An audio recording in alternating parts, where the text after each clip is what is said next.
Exam information videos के अंतर्गत मैंने आपको 2 वीडियोस पहले बताए थे कि एसएससी सीजीएल की तैयारी आप कैसे कर सकते हैं, एसएससी सीएचएसएल की तैयारी आप कैसे कर सकते हैं, उसका क्या एग्जाम होगा, क्या सिलेबस होगा।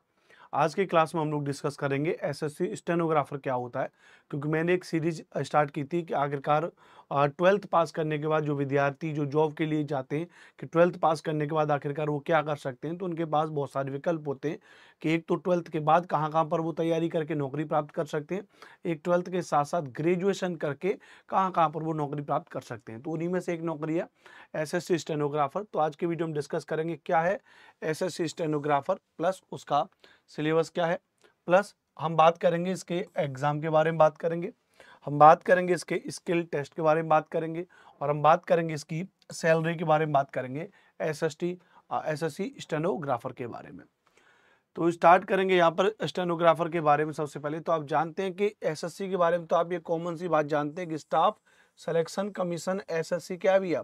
तो SSC is an organisation under government of India. ये बात मैं आपको कई वीडियोस में पहले बता चुका हूँ कि एसएससी क्या है। तो एसएससी एक ऑर्गेनाइजेशन है अंडर गवर्नमेंट ऑफ इंडिया के, जो भारत सरकार के जितने भी मंत्रालय होते हैं, भारत सरकार के जितने भी ऑफिस होते हैं, उनमें काम करने वाले व्यक्ति, चाहे वो क्लर्क की पोस्ट से लेकर के ऊपर up to date higher rank तक के जितने भी भर्तियां होती हैं, उन समस्त में, यानी जितनी भी मिनिस्ट्रीज हैं, जितने भी डिपार्टमेंट्स हैं गवर्नमेंट ऑफ इंडिया के अंतर्गत, उनमें भर्ती कराता है एसएससी। यानी एसएससी कोई खुद में एक एग्जाम नहीं है, एसएससी एक बोर्ड है, याद रखना। तो जैसे एसएससी सीजीएल है, सीपीओ है, सीएचएसएल है, जीडी है, एमटीएस है, एसएससी जेई है, और उन्हीं में से एक क्या है एसएससी स्टेनोग्राफर। तो हम उसके बारे में डिस्कस करेंगे। एसएससी स्टेनोग्राफर की अगर हम सबसे पहले अगर इसकी एलिजिबिलिटी को देखें, अगर इसकी योग्यता को देखें, तो एसएससी स्टेनोग्राफर 2024 एजुकेशन क्वालिफिकेशन क्या हो जाएगा। तो a candidate is required to be at least 12th pass from a recognised board of university. 12वीं पास होनी चाहिए किसी भी यूनिवर्सिटी से, और ही या सी यानी लड़का या लड़की कोई भी हो must be able to produce the required documents when asked for verification after qualifying for the SSC stenographer exam. Paper pass करने के बाद आपको वो दिखाना पड़ेगा अपनी डिग्री जो है, मतलब 12th पास करने के बाद। लेकिन सबसे पहली बात, फर्स्ट क्वेश्चन, एज लिमिट क्या है। तो इसमें 2 पोजीशन होती है, स्टेनोग्राफर ग्रेड सी की नौकरी होती है, स्टेनोग्राफर ग्रेड डी की नौकरी होती है। तो 2 नौकरी होती है, ग्रेड सी और ग्रेड डी।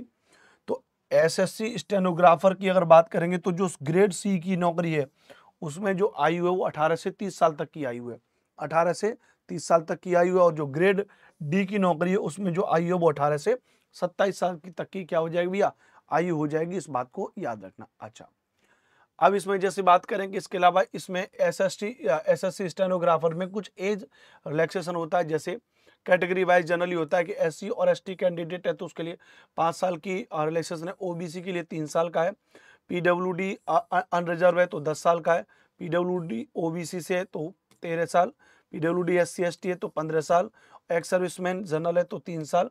इस प्रकार से इसमें एज रिलैक्सेशन होता है ना। वो आप अपनी कैटेगरी के हिसाब से, आप जिस भी कैटेगरी से, उतना एज रिलैक्सेशन आपको मिलता है। लेकिन जो अभी जो बच्चे जो 12th पास करके जो बच्चे नौकरी करने की चाह रखते हैं, मैं ऐसा कहूँगा कि वो एज रिलैक्सेशन को अपने दिमाग में ना रहे, कोशिश करें मुझे 1 या 1 साल की कठोर तैयारी करने के बाद अपनी नौकरी प्राप्त कर लेनी है।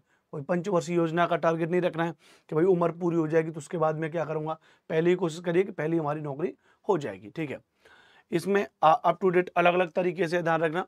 जैसे कोई सेंट्रल गवर्नमेंट है तो वो अब 40 साल तक की आयु तो दे सकता है, 45 साल तक, लेकिन है ना, कोई विडो डिवोर्स्ड वुमेन है तो वो 40 साल तक क्या दे सकती है, फॉर्म इसमें भर सकती है। ठीक है, बहरहाल आगे चलेंगे।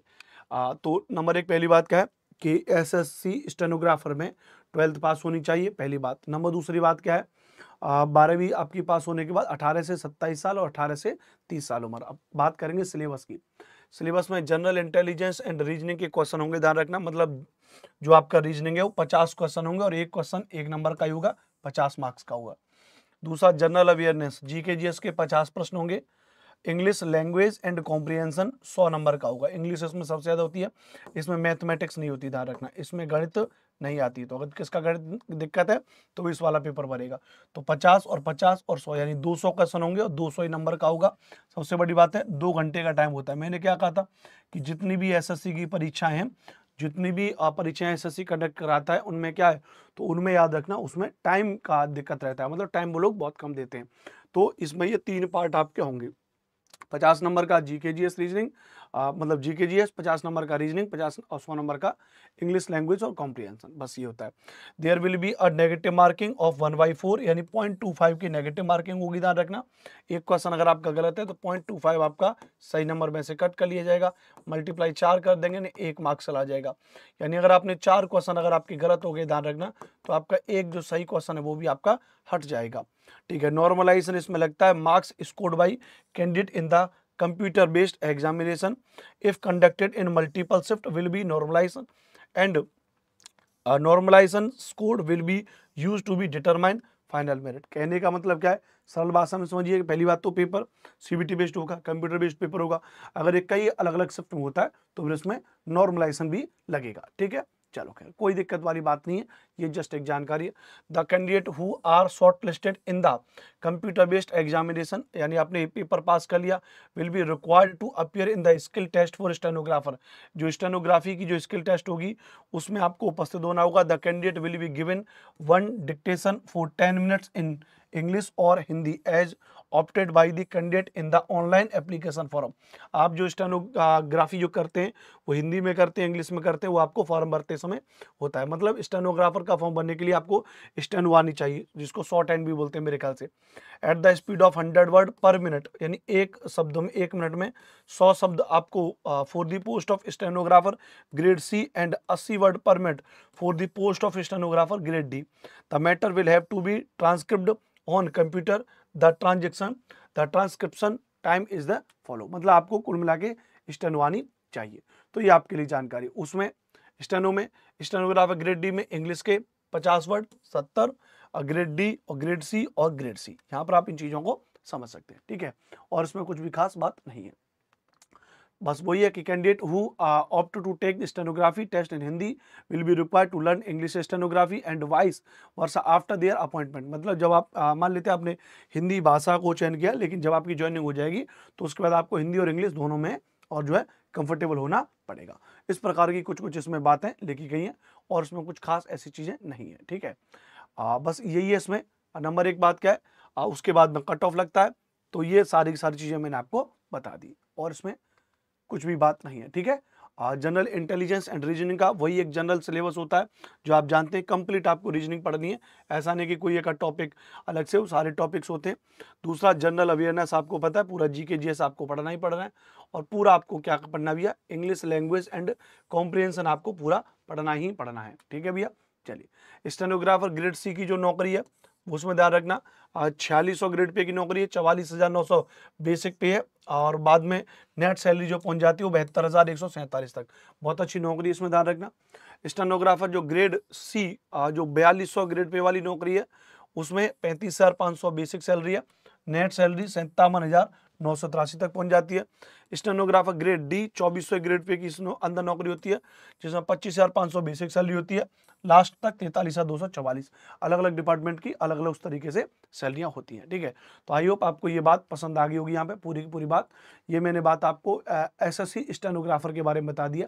अगर आपको शॉर्ट हैंड टाइपिंग आती है तो आप स्टेनोग्राफर भी भर सकते हैं। कुछ भी बात नहीं है, केवल 2 चीज़ें, जीके जीएस को पढ़ना है, रीजनिंग पढ़ना है और इंग्लिश पढ़ना है। वीडियो अच्छी लगी हो तो चैनल को सब्सक्राइब कर दीजिएगा और अपने दोस्तों को शेयर जरूर करिएगा। इसके अलावा अन्य एग्जाम की इन्फॉर्मेशन रिलेटेड चीज़ें मैं आपको इस चैनल पर बता चुका हूँ, तो आप इस चैनल पर उस वीडियो को भी देख सकते हैं। Thank you very much. जय हिंद, जय भारत।